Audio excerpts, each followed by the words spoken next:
Magandang umaga, ngayon pa ay araw ng Linggo, January 14, 2024. Update po muli sa lagay ng panahon. Ayon sa Pag-asa, shearline pa rin na nakakaapekto sa eastern section ng Visayas, habang northeast monsoon nakakaapekto sa Luzon at nalalabing bahagi ng Visayas.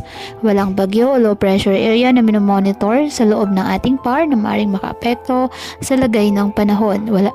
Ngayong araw, ang Eastern Visayas, Central Visayas, Caraga at Northern Mindanao, asahan na maulap na halangitan na may kalat-kalat na pag-ulan at thunderstorms. Dahil po yan sa shearline. Ang mainland Cagayan, Isabela, Aurora, Quezon, Oriental Mindoro, Marinduque, Romblon, Bicol Region at Western Visayas, asahan din na maulap na halangitan na may mahihinang pag-ulan.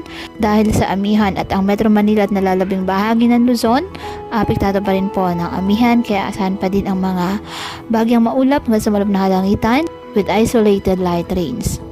Apektado naman ng localized thunderstorms ang nalalabing bahagi ng Mindanao.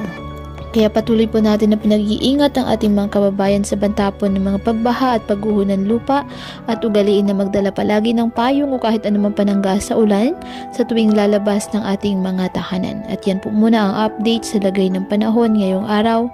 Muli patuloy po tayo na mag-ingat at palaging tandaan, God loves you. Stay safe and God bless.